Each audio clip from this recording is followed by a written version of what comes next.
designing a house, I love an open floor plan, but I'm guessing that's like not for everybody. Well, you don't always use it, and you have to decide when to open it up and when to leave it as a family home. Right. So it So a gives. family home is by definition, well, speaking of open floor plan. Hey, Scott. How you doing? I'm doing well. You remember Scott? Yes. Hey, how are you, Scott? My partner in the Good to see you. in the construction business. Yes. Can I sit for a sec? Yeah, please join Have a us. seat, yes. We were just talking about open floor plans versus regular floor plans. We're talking about flipping homes Oh, okay. and how you make up your mind on how to design the inside of your home. Yeah, who gets an open floor plan? Who gets And we've done this for people literally hundreds of times. Yeah. So we can, Well, where were you in the conversation? who likes an open floor plan? Who doesn't? I know I do, but I'm a Yeah. single guy. So if It seems to follow timelines. If you go all the way back to 1920s architecture, you always had a servant's room. There were small kitchens, small servants' quarters. Everything was detached from the family. Right. Now, when people buy one of those old homes, very few people I know, even really wealthy people, have like live-in servants. Right. So most people want And it's to. a darn shame. You gotta bring that. We gotta go back to that, And right? child labor, I think. Yes, We absolutely. gotta take another look at that. Tiny fingers, Yes. cleaning out the insides of shells. That's Yes. absolutely right. But it depends on where you're buying also. If your house is in the Hollywood Hills and you have $1 million view, you Right. want an open floor plan. You want to walk in and have this dramatic open view Right. all the way through your home, seeing the backyard. Right. That's important. And then if you want to sort of adapt things. Yeah, well, most people really want to blow out all of those little warrens of rooms Right. and turn it into one big open space. Right. As everybody knows, everyone congregates around a kitchen. Right. And people then congregate around a television. So combining those two spaces where everybody tends to congregate into one giant open flowing space, Kitchen of into kitchen TV into room, family into room. entertaining room. Yeah, Right. exactly. Right. And that It just used to seems But if you have little kids, though, you're going to want walls. You're going to want quiet, basically, is what you're going to want. You're gonna so then want- you're going to want rooms, right? Right. If you have children, Scott Yeah. and myself both have kids, and sometimes the noise can be Yeah. deafening. So if the kids are in the front playing an Xbox and you have friends over, you don't want to be in the same room. Right. So, you for like have- a 14-year-old boy, you need more than a Kate Upton poster to get him in his proper lair. That's true. Right. That's true. Okay. isolate them off to the side. Got it. Okay. So it's adaptable, but One of the great things that we do a lot of times is within an open floor plan, we will have a couple of chunky, what look like almost columns, maybe like a 4-foot wide by 12-inch deep column, Right. but it's actually housing pocket doors. And so you have this big open floor plan with this capacity of closing off multiple pocket doors to have them join in the middle. wait, you got to tell me. I've got a pleading. What is a pocket door?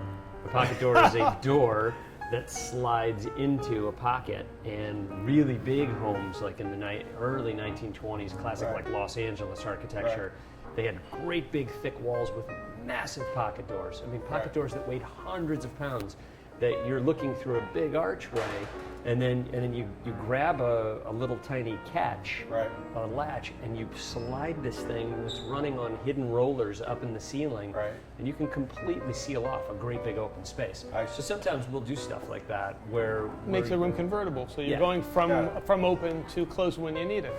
So you can convert the space easily. So when your Throw down a 14-year-old bunch of- has Kate Upton over, Right. you can go, Dad, you mind if I close the pocket doors? Right. And you can, no, yes, and yes, we do is what you say. Yeah. Yeah. But you could do anything. You could throw down some beanbag chairs and lava lamps, and everyone could get naked and play Absolutely. Twister. Yeah, Absolutely. Yeah. So a lot of Entertain. things- Were can you looking entertain. through our house windows last No, weekend? no, no, just great breaking the minds think envelope. alike. Yeah. Okay. Yeah. So there's a Yeah. lot of things we do today also to build value. For example, most wives don't want to be locked in the kitchen when you have a party over, right? So Right. Oh, So- can I make a note of that? Don't lock the wife.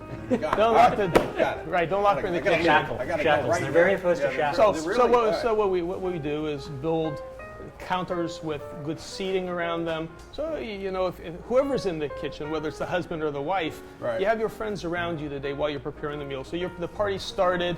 It's open to the living room. It's open to the family room.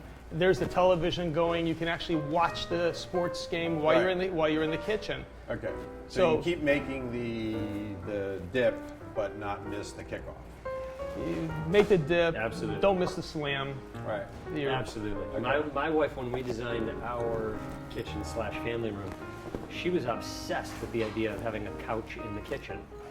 A couch in the Couch in the kitchen. She was just obsessed with it, and I Would kept you saying, just lie on the couch why? and go stir that over there and heat up the water? Yeah, that's You exactly. just direct everybody. That's exactly. And Or then I just had to lie- build, and then I had to build the small room Lie for on the the couch and servants. greet the caterers when they show up. Is That's really all exactly she was right. Got it. Okay. But if you have that kind of space, that seems like it's almost, you're sort of saying it's almost the mark of sort of like a hearty home, like a social. If everyone's in the kitchen, it's a good sign. Again, it's not universal. Right. We still have a lot of clients that prefer to have a formal dining room Right. and have a formal, for example, if you do have help in the kitchen or you have a holiday and you're preparing everything in the kitchen, a lot of people don't want the guests to hear all the noise. I see. So it's Okay. not, there are no universal rules. You really need to decide, wherever you purchased your home, if it is a family area, and it seems the purchaser, you're hoping they're going to be warm and open, you want to open everything up. So if you want everybody to end up in the kitchen, make it inviting so that everyone will be there. Yeah, and what another interesting thing that we've found is that home trends regarding kitchen tend to mirror restaurant trends involving kitchens. Really? How does that Yeah, work? well, you go into a lot of top restaurants right now, and it's completely open. You're Right. watching them prepare food right there. It's this Got it. whole open kitchen. I think that was actually a precursor to this open floor plan idea in homes. I think there's, You not only get everyone to taste wants the that food, you're chef's like, kitchen. right? You're like watching. Look at that Exactly. chef You go. get to see the whole show. Got it. So But what it's- Harvey said is right, that sometimes you want to have people isolated. So that really varies from person to But I person. have to tell you, I've watched people prepare food, and I'm not eating. I just, it depends who's Right. preparing Depends the who food. the chef is.